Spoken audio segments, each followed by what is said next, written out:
और अब राखी की एक ऐसी कहानी जो कि बेहद इमोशनल है। 60 साल पहले एक बच्ची अपने परिवार से बिछड़ गई, किसी और घर में पली, शादी के बाद खुद का घर बसाया, बच्चे हुए, दादी भी बनी। उम्मीद नहीं थी कि कभी अपने घर वालों से मिलेगी, लेकिन फिर चमत्कार हुआ। इस बुजुर्ग महिला के पोते ने बिजनौर में उसका घर खोज निकाला और इस साल 60 साल बाद एक बहन अपने सगी भाई की कलाई पर राखी बांधेगी। ये कहानी फिल्मी लगती है पर सच है। देखिए।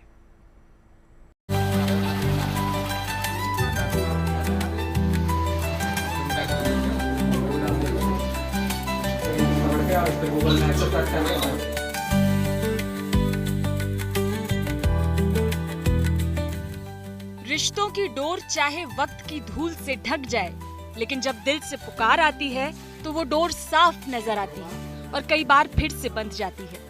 भाई बहन के रिश्ते में कहीं कुछ अधूरा छूट गया, कुछ टूट गया, तो रक्षाबंधन का त्योहार उसे पूरा करने हर साल आता है। इस साल भी बिजनौर की इस बुजुर्ग बहन के लिए अनमोल सौगात लेकर आया है।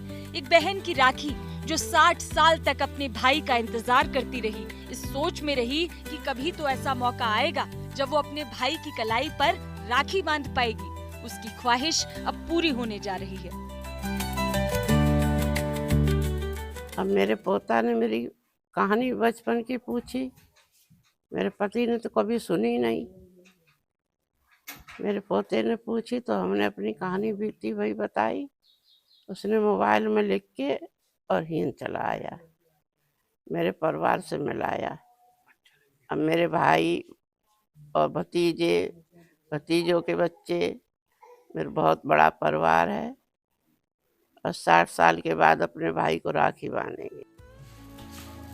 मेला, भीड़ और उस भीड़ में मासूम बहन की जुदाई, ये हकीकत नहीं, फिल्मी कहानी लगती है लेकिन सच है। साल 1960 में उत्तर प्रदेश के बिजनौर जिले के कभोर गांव से भगवान सिंह अपने पूरे परिवार के साथ गंगा स्नान के लिए मेला गए थे। भीड़ भरे उस मेले में उनकी सबसे छोटी बेटी केवल 9 साल की थी।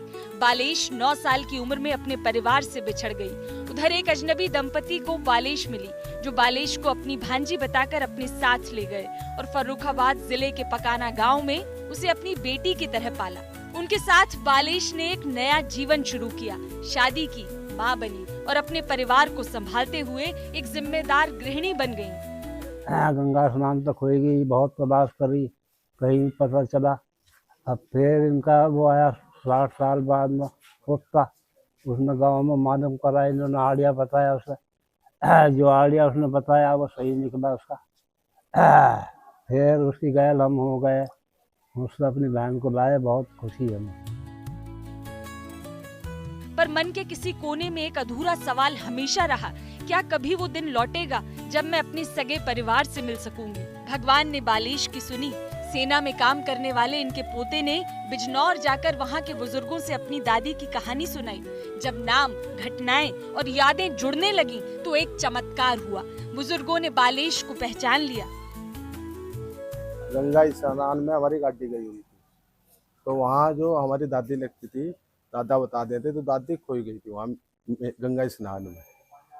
गाय का नाम हमारी दादी ने बताया, श्यामा गाय का नाम था हमारी, श्यामो। तो हमने दादा से मालूम करा, दादा ने कहा हाँ श्यामा गाय का नाम था हमारी। फिर फोन पे जब वीडियो कॉलिंग वगैरह करी, पहचान करी, फिर पूरी जानकारी करने के बाद पोते के साथ हम चले गए इनके वहाँ, जाके हम इन्हें दादी को लिया। फर्रुखाबाद से पूरा परिवार बालेश को लेकर बिजनौर गांव पहुंचा और फिर वो घड़ी आई जो सालों से हर राखी पर अधूरी थी। इस बार बहन बालेश अपने सगे भाई की कलाई पर राखी बांधने जा रही थी, पूरे 60 साल बाद। एक दूसरे को इन्होंने पहचाना, उस समय की बचपन की जो यादें थी वो इन्होंने आपस में शेयर की एक दूसरे से। उसके बाद इन लोगों को कंफर्म हुआ कि हाँ भाई ये हमारी बहन और ये हमारे भाई हैं।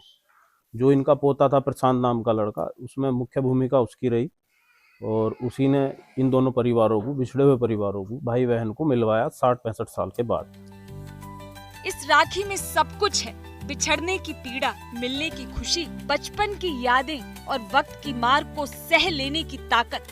भाई की आंखें भर आईं, बहन का दिल भीग गया और पूरे गांव में एक भावुक सन्नाटा फैल गया। एक बार फिर रिश्तों की जीत हुई और समय की हार। ये कहानी सिर्फ एक भाई बहन के मिलन की नहीं है, बल्कि ये उस विश्वास की कहानी है जो कभी नहीं टूटता।